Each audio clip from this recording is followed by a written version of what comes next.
Good evening. And before we move on to the presentation, I want to thank our colleagues from Colorado Springs World Affairs Council and the Foothills World Affairs Council for joining us this evening and for doing this event together in partnership. And in doing so, I'd like to hand things over first to the brand new and welcome the brand new Executive Director for the Colorado Springs World Affairs Council, Tracy Johnson. Well, thank you so much, John and Deb and everyone. So glad to be here. This is an exciting evening and a great way to start 2022. 43 years ago, the Colorado Springs World Affairs Council was founded with an eye towards guiding an informed and engaged citizenry towards the foundation of knowledgeably shaping policy in a free society. Since then, success has blessed this organization, and we also offer global ties, are partnering with Global Ties and bring in international visitor leaders all the time, and are just really glad to be part of the strong team that's available here in Colorado. So we hope that you'll check us out and are grateful for the opportunity to partner with World Denver and Foothills. And with that, I will pass it on to Deb Pierce of Foothills. Thank you, Tracy, and congratulations. And thank you, John. On behalf of everyone at the Colorado Foothills World Affairs Council, it is my honor to welcome all of our members and also to thank World Denver and the Colorado Springs World Affairs Council in partnering with us to bring this timely discussion. Thank you. And John, I'll turn it back to you. And with that, and without further delay, I'm excited to introduce our speakers for this evening to discuss the Biden Doctrine 1 year later. Last year, we hosted Drs. Dominic Tierney and Marie Berry for a conversation to queue up after the inauguration, a look at what the first year we could expect from the Biden administration. Some things we could predict and many things we could not. And I think I'm not alone in saying there's a myriad of challenges before this administration right now. And to talk about those challenges and those opportunities and what the Biden Doctrine looks like 1 year later, I'm excited to introduce Dr. Dominic Tierney and Dr. Marie Berry. Thank you. Thank you so much, John. And I'm really delighted to be here with all of you tonight. And Dr. Tierney, it's just such a joy to be able to be in a room with you again. Almost exactly 1 year ago, you and I met right here, likely with many of the same people in the audience. And it was the very first day of the Biden presidency. And as I think back about that day, I am reminded of everything that was on our minds then. Of course, we were just weeks past the January 6th insurrection at the Capitol. Biden had just that day started to issue a slew of executive orders, rescinding some Trump-era policies, and also taking steps to repair alliances, rejoining the World Health Organization, things like that. And if you remember also, COVID vaccines were just beginning to roll out. So I, for one, was feeling an overwhelming sense of relief. And there were a lot of high expectations about what Biden would do differently from Trump, both at home and around the world. But 1 year later, what I want to start by asking you is, have those expectations been met? What has actually changed? And how different really is Biden's foreign policy from Trump's? Well, thank you so much, Marie. And it is truly a pleasure and an honor to be back here. Such a great group of knowledgeable people. A lot has changed, some things have not changed. But let me start out by saying thanks, Marie. Thanks to all the people who made this event possible. So my Twitter feed is sort of a combination, I would say, at the moment of Biden and the Biden Doctrine, Ukraine, and then also the game Wordle. So I don't know if you guys are following this, but for those who aren't, I think there are still 2 or 3 Americans who aren't playing Wordle. This is a phenomenon in which you have to sort of work out the 5-letter word and you get various clues, and it's really taken the internet by storm. And as I was playing Wordle today, I was sort of thinking that Wordle a little bit as a metaphor for how we puzzle over the Biden doctrine, how we puzzle over Putin and what Putin is thinking about Ukraine, and we see the various clues, and we're trying to work out what is that secret answer that sort of solves the riddle. What is the 5-letter word? Is it truce? Is it peace? Is it combat? Or in fact, that's 6 letters, so no. Or is it strife? What is that secret? And this brings us, I think, to the Biden doctrine. And it is a tradition in American politics to sort of try to work out what is the president's doctrine? What is this essence of their foreign policy? Of course, since the Monroe Doctrine, the Truman Doctrine, we've sort of tried to search for this key rule, this key principle that underpins their ideas. And so with Biden, we often would point to his embrace of allies and institutions. Biden kind of as the schmoozer in chief. We might also think about his skepticism about military intervention, which interestingly was not always Biden's position, because back in the 1990s, he was actually quite hawkish and supported many of America's humanitarian interventions in the Balkans and elsewhere, and famously voted to authorize the invasion of Iraq. But since 2003, Biden has been pretty consistently a cautious voice, a dovish voice on the use of force. And that was true during the Obama administration, has generally continued since then. He has a greater interest in protecting and promoting democracy, certainly than his predecessor. So in many ways, Biden is just a decisive shift from Trump. And you can look at almost the post-Cold War presidents, and each one is just sort of the opposite of the last guy. You have H.W. Bush is followed by Clinton, who's more in touch with his emotions, versus the patrician Bush. And then you have George W. Bush, who supposedly is going to bring honor back and toughness. And then Obama is smarter and more intellectual. And then you have Trump, who's the anti-Obama. And then Biden clearly was running as the antithesis of Trump. And if you look at a number of policy issues, I'm sure we can touch on some of them in more detail, they represent obviously just dramatic pivots. So for instance, on climate, or on the attempt to re-engage with Iran and sort of rebuild the Iran nuclear deal, or on Ukraine, which we'll talk about in a second, it's changed dramatically. And yet, at the same time, it does sometimes feel like not so much has changed. Last year when we were chatting, it was a time of deep polarization in American politics. And of course, a time of COVID, which is why we had to be remote. And here we are. American politics is probably just as polarized as it was last year. And maybe we're in the end game of COVID, but it's lingered. And if you look more specifically at foreign policy, both Trump and Biden were operating very much in the shadow of Afghanistan and Iraq. Both of them railed against forever wars. Some of their language is surprisingly similar. Both, of course, are deeply concerned about China and used somewhat different rhetoric, but quite tough rhetoric nevertheless. And even the Biden doctrine has a nationalist, dare I say it, even populist element to it. When he says, for example, foreign policy for the middle class, that's one of Biden's sort of key statements. It certainly sounds a little bit like our middle class here in the United States, not necessarily your middle class abroad. And you probably saw, for instance, the diplomatic explosion with France over these submarines and Australia. And the fact that the Biden team somehow forgot to tell our French ally that they were working with Australia to buy American submarines, not French submarines, sort of suggests that this love of allies and institutions does perhaps have some limits. So things are very, very different, and then things are also similar at the same time. That's just a great way to get us started. And I think, if I can think about when my optimism about the Biden doctrine being fundamentally different began to fade, of course, I think it was around the disastrous withdrawal from Afghanistan last summer. I think you mentioned this idea of forever wars, and we'll get to the kind of current crisis in Ukraine.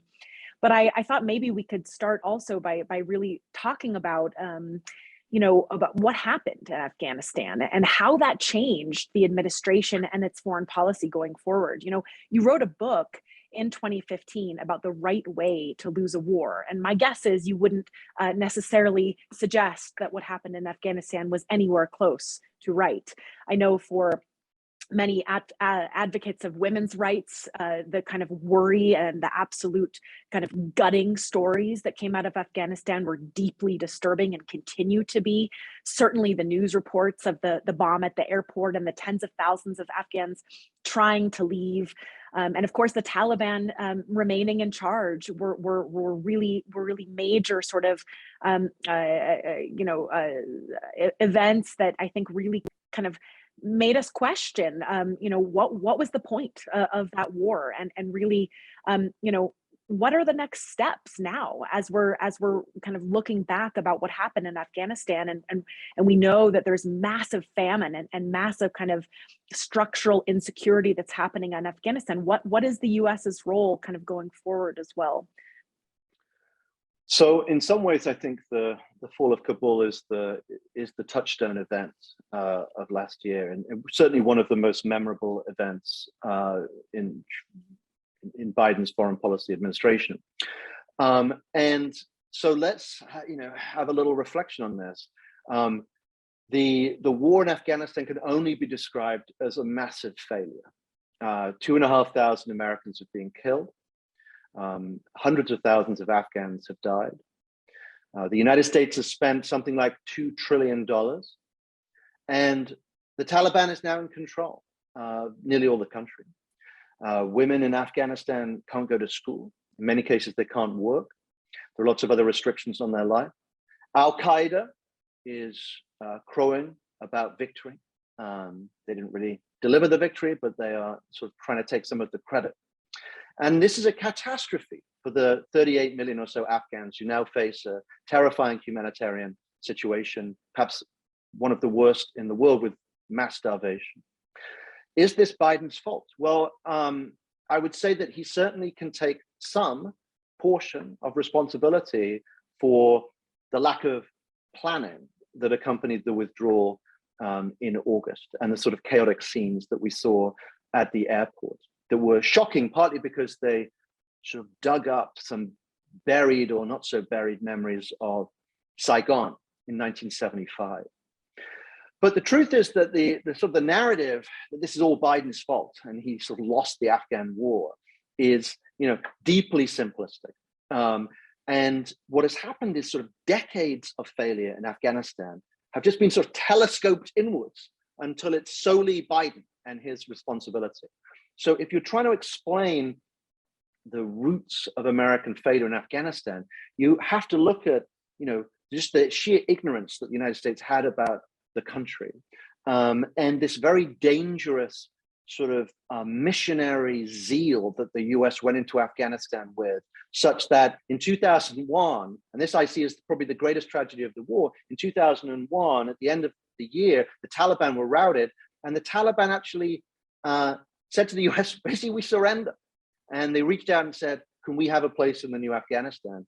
And the US didn't even consider that option because we were so zealous, so idealistic, so moralistic, so righteous, so vengeful after 9/11. So the failures can be traced back, and we can look at that in more detail if you like. But Biden in many ways was also following Trump's own withdrawal plan, which made some of Trump's attacks on Biden somewhat ironic, since he signed a deal with the Taliban in early 2020 that essentially laid a clear roadmap for the American departure. But this narrative that Biden was weak is very dangerous, and it has had some significant domestic effects. If you look at Biden's approval ratings, yes, they were trending downward already, but they dropped quite sharply.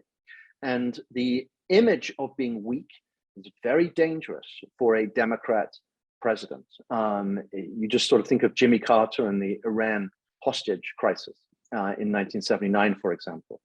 So the US is faced now by huge dilemma. We talk about the war being over, but the war is not over in the sense of the sort of the wider ripple effects and the strategic consequences.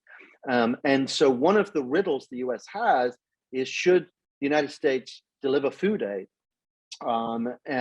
to Afghanistan to avert starvation.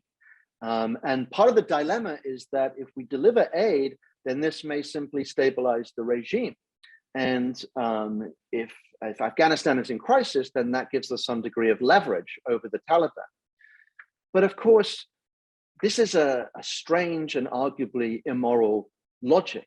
Having spent decades supposedly trying to help the Afghan people, here we are essentially using their starvation as a form of influence and control over the regime. And so, perhaps we need to think about it a little bit more like, a hostage-taking situation where a hostage takes civilians. We still deliver food to the civilians that are taken hostage. Even this makes life a little bit easier for the criminals responsible. We need to put that human element center stage. And Afghans can't rebel against the Taliban or moderate the Taliban or build a new Afghanistan if they're dead. So I do think that we're going to have to think in a sort of far-sighted way about delivering food and other aid, but of course we want to do it in a way that maximizes our control and does minimize some of those strategic costs. Now, I said the war is not over, and a huge part of this is how Americans are going to remember Afghanistan and whether Afghanistan is really going to change American foreign policy moving ahead. So let me just say a couple things about that. I think that the general American response to Afghanistan will be to forget the whole experience. So there's one exception. I think Republicans will want to talk about the fall of Kabul, and they'll want to place responsibility clearly in the lap of Biden. And that'll be a theme in the midterms and maybe even in the next presidential election. But other than that, I think Americans will by and large seek to forget Afghanistan entirely. It will be a forgotten war. Why? Well, I think that the reason fundamentally why we don't want to talk about Afghanistan is that it's very difficult to tell a narrative of Afghanistan that makes sense. The way we remember is often based on stories and shared narratives. And Afghanistan is a singularly confusing war. It's clearly not a good war, right? Like our sort of sanitized mythical memory of, say, World War II. But it's not even a clear bad war either, right? As we remember sort of Vietnam, a war that just started in lies and illusions and then deteriorated further. Because Afghanistan, if we recall, was supported by 90% of Americans back in 2001 and began fundamentally as a response to the heinous 9/11 terrorist attacks where thousands of Americans were murdered. And the United States went in unified with broad international support, checked all the boxes, you would say, of what you might consider a just war. And then somehow, for reasons most people can't really fully comprehend, the war sort of deteriorated. And it's almost like it evolved from World War II into Vietnam. We're not quite sure how. And so we know we have some collective responsibility for it because we all went along with it. And then it turned into this morass. And so that difficulty of telling any kind of story about it, just the confusing nature of the war, I think means that Americans will take refuge in forgetting, which of course is comforting, but also very dangerous. And one of the reasons it's dangerous is if you forget, then you will make the same mistakes. And so the last point I want to make is, is this the end for these interventions by the United States? And what I would say is that there will be an Afghanistan syndrome. So in other words, there will be a period of time where Americans don't want to repeat the exact same experience, that they're sort of seared by this, this nation building in the Middle East. And there'll be a period of a certain wariness about repeating the exact same experience. But note exact same, because America will be back in the war game very soon, because there are enormous driving forces behind American interventionism. America is the most interventionist great power in modern history because of its power, its idealism, its missionary culture, various other forces. And so I sort of see the legacy of Afghanistan in terms of US foreign policy a little bit like a cat that leaps up onto a hot stove.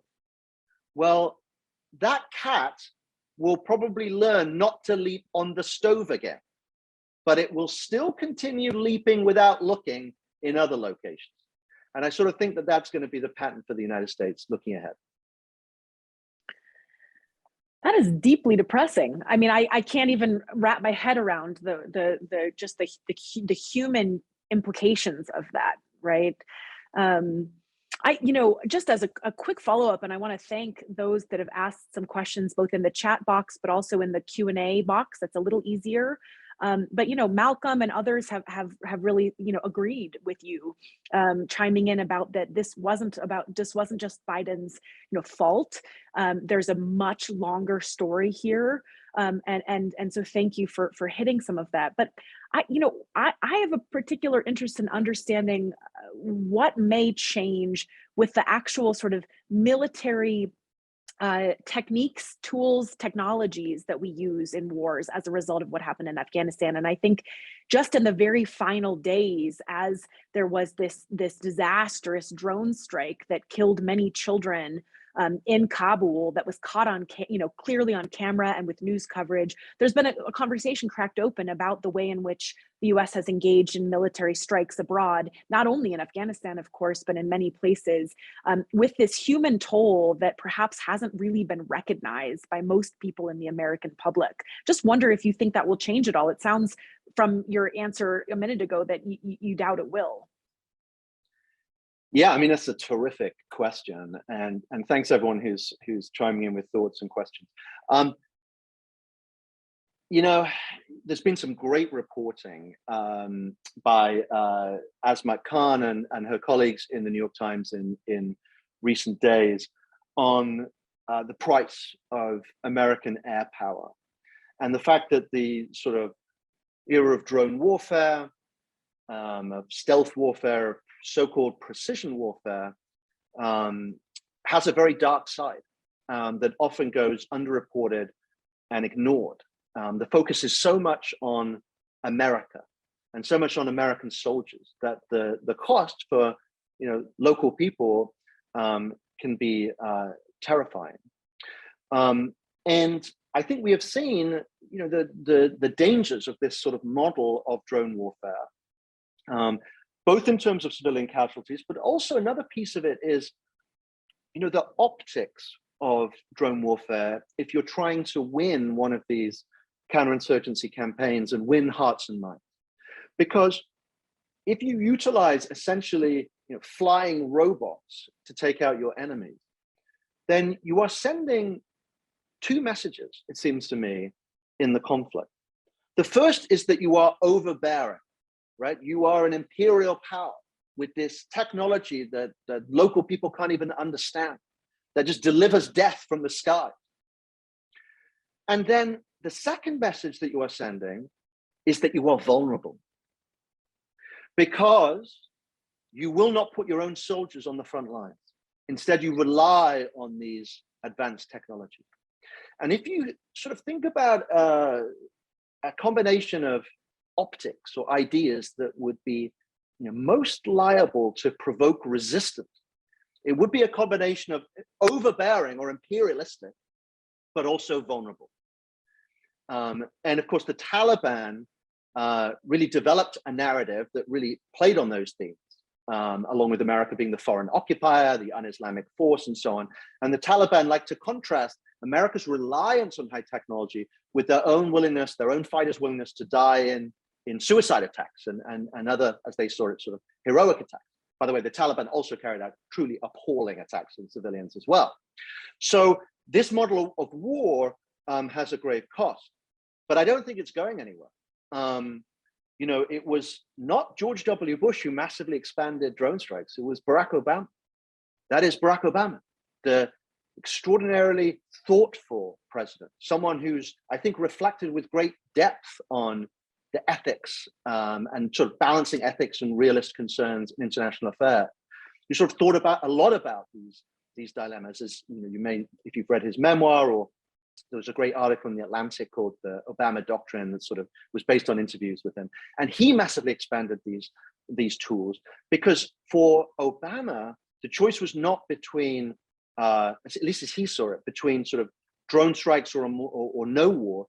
The choice was between this sort of limited drone strike war or boots on the ground and, you know, special forces raids, et cetera, which sort of goes back to the earlier point that, you know, the option of sort of really dialing down American interventionism really doesn't seem to be on the table.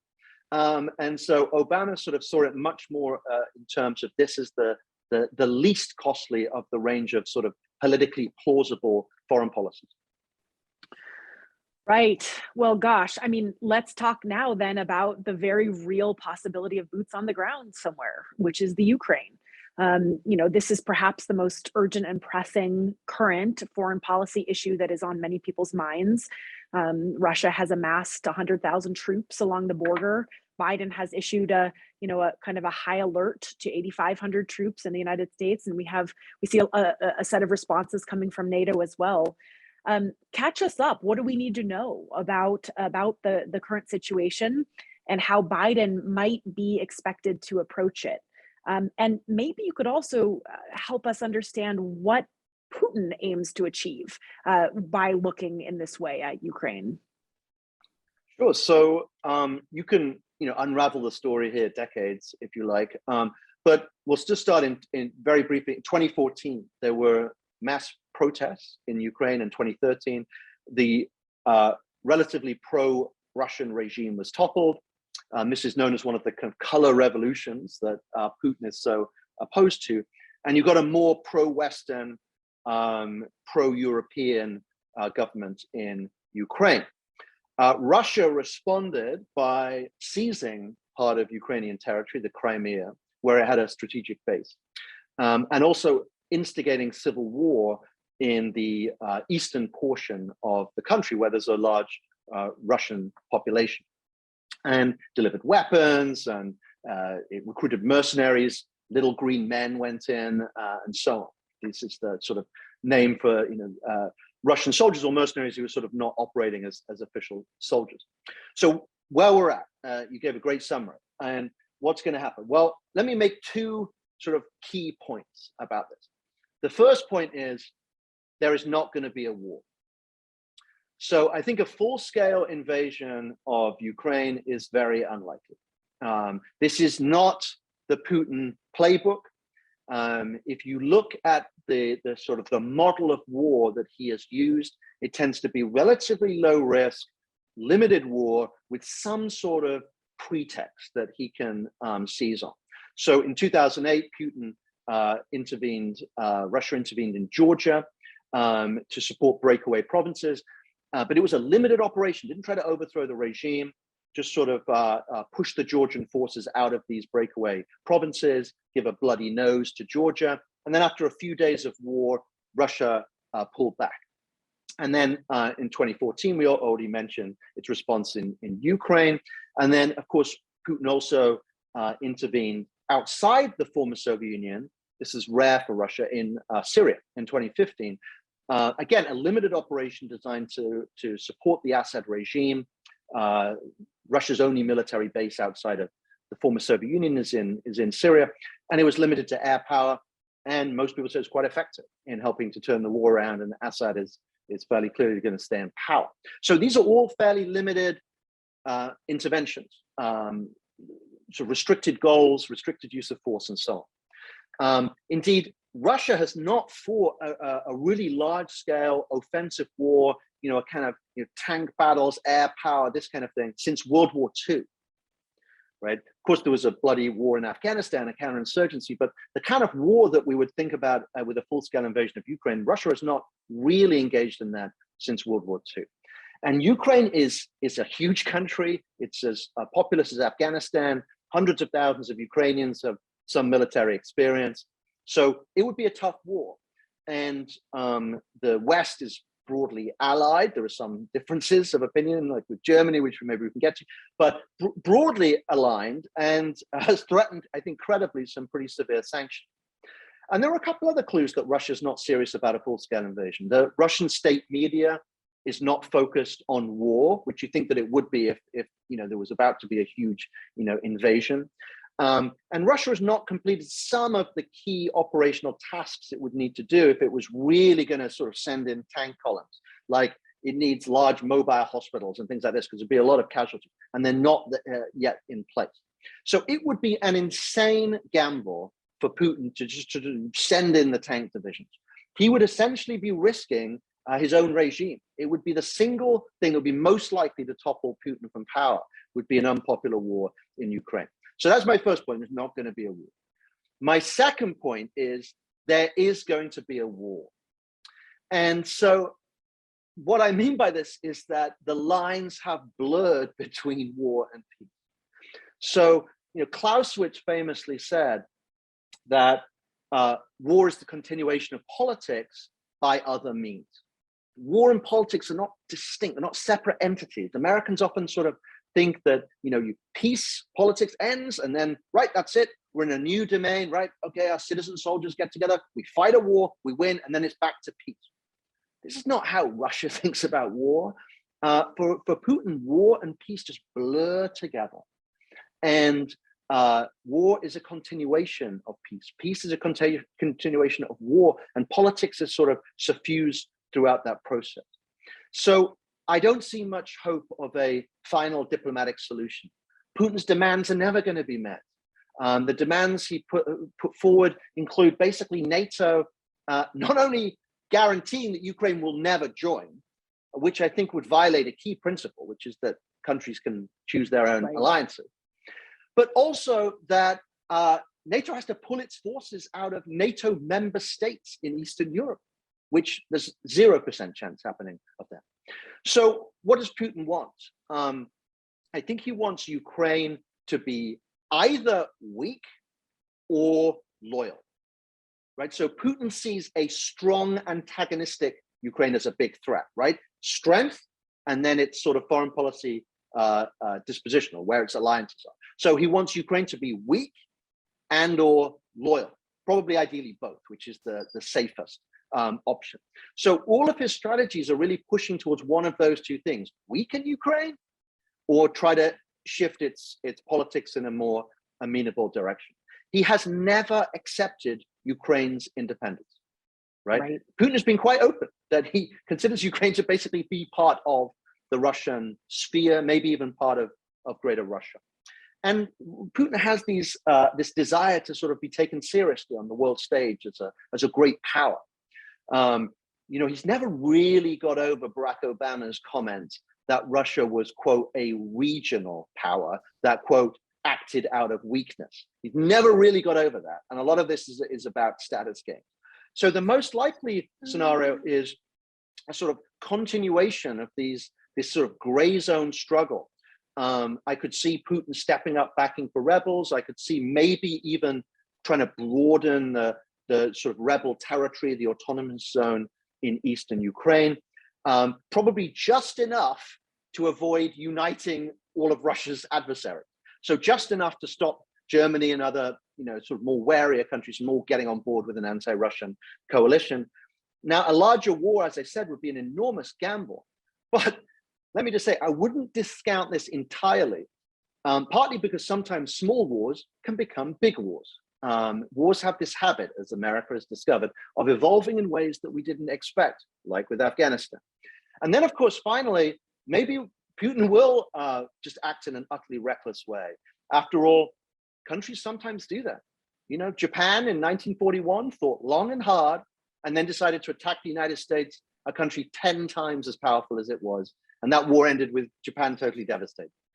The United States in 2003 thought long and hard and then invaded Iraq, which was a disastrous decision. Now, a couple last points I'll just say on Ukraine. Firstly, this is actually an area where I think that there is a big difference between Biden and Trump. Biden is trying to rally global opinion, trying to work within Western institutions, showing his commitment, I think, to the liberal global order. And if Trump was still in power, Trump had won the election, it's very interesting to sort of think how this would play out. And it could easily be very different. Would Trump really be, supporting a strong NATO response? He was talking about leaving NATO. And he had this strange sort of reluctance to criticize Putin, which some people thought was due to some nefarious events that we don't know the full story of, but it was a strange, certainly a strange characteristic. So Putin actually may have missed his opportunity to launch a larger war, which is to have done it during the Trump administration. And then the last thing I'll just say is, what should we do? And I think here, Biden, I think, is playing it reasonably well. And what we've got to think about is identifying off-ramps from this crisis. So, we can't give Putin a clear sphere of influence. We can't, give in to these demands. But I do think we need to be realistic as well. We can't recognize a sphere of influence, but perhaps we can recognize Russia's sphere of interest, which is to say that Russia is a great power, and it does have unique interests in the region, and it does feel threatened. And after all, America's, a high-minded language about how terrible spheres of influence are, which we often love to come out and say. Well, the US has a huge sphere of influence in Latin America and the Western Hemisphere, and woe betide any great power that tries to get involved there. So there's a certain amount of hypocrisy there. So I think, there are realistic off-ramps here. We could look for a sort of a face-saving way for Putin to de-escalate and be able to say to his public that he achieved something. And there are topics where we could talk, missile deployments, limits on military exercises, these kind of things. And so we should be looking for those types of, that sort of golden pathway out of the crisis. That's fascinating and so helpful, I think, in helping just understand, what is and isn't likely to happen. And I just want to honor a couple of questions that have come in, really asking about what this means for NATO, particularly given Germany's reticence to join in this kind of ratcheting up of military and other kind of conversations against Russia. Just a quick minute or so on what this means and how we might be able to, what Germany is likely to do in this situation. Sure. I mean, it is a major challenge for NATO. NATO has sort of had a continual existential challenge since the Cold War ended, because it was really a Cold War entity, and it responded to that by sort of broadening its membership and broadening its activities. So NATO is involved in Afghanistan and various other places, and of course, if you broaden your membership, that's all well and good, but there's always a danger of the glue becoming unstuck, because now you have so many different types of states with so many different kinds of interests. And there's always been this ever-present question of whether the United States would really go to war for every single NATO state, as we're supposed to do. So that's the sort of the underlying question. But overall, I would say that NATO has been relatively cohesive in this crisis. I think partly because Putin may have overplayed his hand and has acted in a fairly overtly aggressive manner, with extreme demands combined with this mobilization of forces and even forces in Belarus. But your question, which is an excellent one, does get at one of the tensions in NATO and with the Europeans, which of course with Germany. Now Germany has a new regime under this sort of traffic light coalition, where the Social Democrats are one of the largest groups under Scholz, and there is this concern that that's going to be a sort of a shift toward a sort of more pro-Russian position from Germany. The Social Democrats in Germany have historically had a somewhat more favorable sort of view of Russia, or at least a willingness to sort of satisfy some Russian grievances. And the key issue that keeps coming is Nord Stream. And this, of course, is the completed but not yet commissioned undersea gas pipeline running from Russia to Germany, which provides Russia with an export route that bypasses Ukraine and provides Germany with a guaranteed, supposedly guaranteed source of energy, which is particularly crucial because Germany made the decision, whether this is right or wrong, to shut down its nuclear program. And that's sort of, this is the ripple effects of that decision. And there could be $1 billion or more of profits for the Russians. So this is big business. But of course, the pipeline leverage goes both ways. Yes, it gives Russia leverage over Germany. But as the Germans like to point out, the existence of this pipeline gives Germany and the Europeans leverage over Russia, because it's significant amounts of money that are going to flow in that direction. And Russia does not want to become solely reliant on selling energy to China, which is likely what would happen if it was just shut out of the European markets. It doesn't want that dependency. It wants to have multiple, buyers, multiple markets that it can sort of, play off. So I think that, these sort of concerns that Germany has, slight differences and so on over Nord Stream, we can work these out. And I think given just the aggressive nature of Putin's rhetoric, it's actually surprising how much alliance cohesion there is. Yeah, no, that makes a lot of sense. I think that's really helpful again. And I also think we could spend an entire webinar talking about this particular crisis and all of the steps, what we might expect, what we actually, don't think is going to happen, and so on. But given the time that we have left, I know there's a lot of questions coming in about China. Of course, this is an incredibly important bilateral relationship for the United States that has frequently, had this kind of increasing tensions over everything from trade to there's questions coming in about the Beijing Olympics, human rights issues against Uyghurs and the Uyghur community. What do we need to know again about what's happened in the past year and what we might expect in the next year when it comes to the Biden Doctrine as it relates to China? So terrific, and you've touched on a lot of the key points there. So there has been a remarkable shift in American foreign policy toward China in the last decade to 2 decades.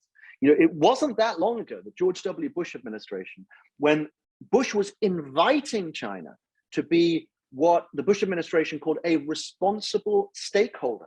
In other words, asking China to play a greater role in dealing with issues from North Korea to Sudan, which is a sort of traditional ally of China.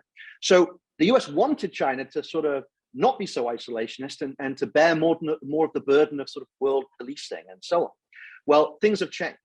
And it began, I think, with the Obama pivot to Asia, and then, of course, Trump's language of strategic competition that Biden has broadly bought into. So Biden talked about the United States and China, quote, competing to win the 21st century. So this is how Biden sees China, as a century-long challenge that connects all the different elements, I would say, of the Biden Doctrine: American interests, but also American ideals, the liberal global order of alliances and institutions that China could potentially torpedo, and then his foreign policy for the middle class, this desire to sort of bring Americans together and restore America's middle class, which of course connects to trade issues and so on. So this is an enormous challenge that the United States faces from China.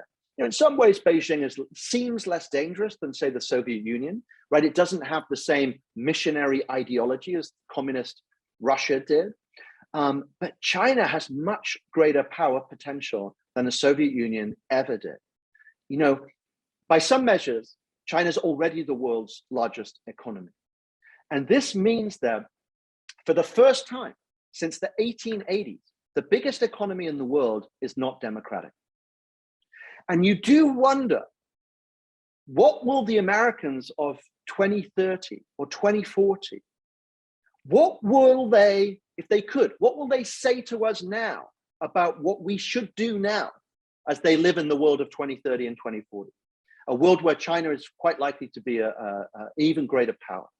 And so we do have to think about that long-term horizon. So let me just mention a few sort of dilemmas that to me are at the heart of Biden's thinking about China. So the first one is that we don't want to other China, right? So there is this fundamental danger that we would, see China as the great enemy. There could be a new Cold War. Potentially, we're seeing an increase in attacks on Asian Americans, for example. So there's a price to that. But the flip side is that China is perhaps the only thing that will actually unite Americans. And that is the dilemma that Biden is going to face. We don't want to other China, but China is the card that Biden can play that will actually unite Democrats and Republicans. It is the one thing that in Congress in the last few years has been able to get legislation through, including tens of billions of dollars for science and technology. Trump even passed a foreign aid bill, essentially loan guarantees to the developing world, purely to rival China. So what Biden is going to have to balance there is the extent to which China can unify Americans and even help us pass some progressive legislation framed in terms of competing with China, getting Republicans on board without this risk, this danger of othering the adversary. Another big dilemma is that we have these direct challenges with China. At the same time, we have these global challenges like the pandemic, like climate change, where we need to actually work with China. And so how do you square that? The Biden administration sort of talked about compartmentalizing the climate issue, and we just sort of deal with that separately, while at the same time, checking China on an issue like Taiwan or the South China Sea. But the way China would like to move forward is to link these various issues. And what China would like to say is, if you want progress on climate, then keep your mouth shut about Hong Kong, and that these things are connected. And so the huge issue, certainly for progressives in America, who care passionately about human rights and care passionately about climate, is, are they willing to temper their language on human rights in order to get China to play ball on climate? And those kind of trade-offs are a fundamental issue. And another issue, we have begun this strategic competition with China. That is the phrase, the Trump administration used it, Biden has basically endorsed it, win the 21st century, this huge quest. And I have a simple question that no one, it seems to me, has answered, which is, how does this end? What's the end game? What would have to happen for the United States to declare that strategic competition was over? And I've never heard a good answer from the Biden administration. In fact, some documents on China explicitly say we don't have an end game and we're not going to give you one. And so would it be enough for China to play nice, for the Xi regime to dial back some of its actions in the South China Sea or moderate its policy on Taiwan? Would the United States then come out and say strategic competition is over? It is my suspicion that the answer to that is no. That the only thing that is going to end strategic competition, the only thing that will get the United States to formally declare that this chapter is over, will be regime change in Beijing and the end of the communist government there, or the total collapse of China. And so we have begun a strategic competition where regime change is in fact the goal and the only thing that will end it, but no one will talk about it. And that to me is very dangerous, because the basis of strategy is clarity about what you are trying to achieve, but we're not even having a conversation about it. And the last very quick point I'll say is just to actually connect to the previous conversation on Russia. Because at the moment we see these two issues. Russia, is the sort of the criminal state. It's not that powerful, but it's aggressive. And then there's China, which is sort of, playing its cards carefully, but has much greater power potential. But they are deeply connected, because in the long run, a critical element of America's China strategy is going to be to avoid a Russia-China alignment. Right. The United States ultimately won the Cold War, of course, famously in part because of the Sino-Soviet split. And in the same way, driving a wedge between Russia and China is probably going to be essential in terms of the sort of the bigger strategic picture in the coming decades. And so we have this dilemma with Russia where in the immediate to medium term, we sort of want to check Russia and stop this aggression. But actually in the medium term to longer term, we may need to look to sort of work with Russia potentially in an alignment against China. So there's a real strategic dilemma. A real strategic dilemma, and also a real question about just the kind of the increasing difficulties in imagining a world in which democracies are the way of the day, and this kind of growing threat of autocracy and totalitarianism that has been not just on the horizon, but is very much part of both U.S. and foreign politics. I think that's you've phrased that really, really well and in a concerning way. I want to invite people to ask any other questions. There's quite a few in the Q&A that I see here that hit on some of the topics we've already covered. And I think Dr. Tierney has covered a lot of the questions that have come in. So if there's any other contexts that anyone is interested in hearing some thoughts about, please chime in now, but maybe I can just ask a follow-up here, which also hits on Lori's question in the chat, sticking to the conversation about China, about what do we see concretely in the coming year in terms of Biden doctrine kind of steps to perhaps challenge and push back against China without angering China too much, right? And this question comes in about whether the absence of U.S. officials at the Beijing Olympics is it meaningful? Does it matter? Will it change the human rights conversation in China at all? And I've been thinking a lot too, just with the Australian Open happening, about the conversation about Peng Shuai. Where is Peng Shuai, right? Especially for champions of kind of the Me Too movement globally. The disappearance of this Chinese tennis star after reports of her experiencing a sexual assault really have shined a light on these human rights issues that are going on in China today. And I'm curious about any kind of more short-term steps the Biden administration might be able to take to address some of those human rights concerns. Well, yeah, there's a lot there, and I'll just say, very briefly, that the United States is going through a moment of soul searching, I think, about democracy promotion and the promotion of human rights, and maybe that's appropriate because America's quest to sort of spread its values has sometimes led to trouble, and has led to arrogance, and has led to kind of missionary belief that if you scratch beneath a foreigner, there is an American trying to get out, which I think is a really fundamental American belief, that America's values are universal, and that in all countries, including China, the population is sort of it's like a spring. They're being pushed down by tyranny. And if you could just remove the tyrant, then they would spring back up and they would become Americans. Because being American is the sort of default position. And if you take the Taliban away, the Afghans will have a chance to be American, and so on. And we found out that's just not true.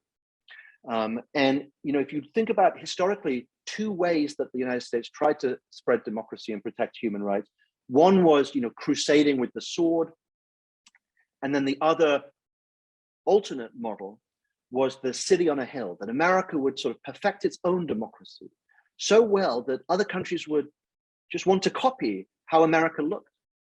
The problem is that the George W. Bush administration discredited the first option, and then the Trump administration has discredited the second option. So the seizing the sword to spread democracy doesn't look so great after Iraq. And then the city on a hill, the model for everyone to copy, does that really look so great right now, given the state of American democracy here at home?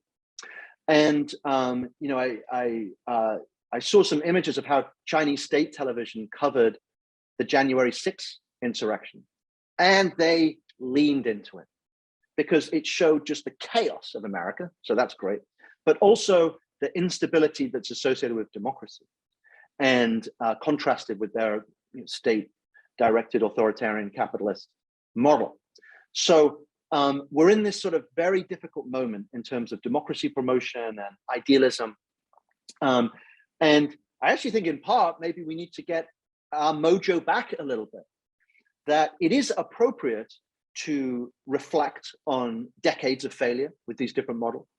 But the truth is that as the authoritarian states grow in power, and as they utilize increasingly technologies and social media and so on, which we thought would destroy them, but in fact they are using them quite well to entrench their regimes.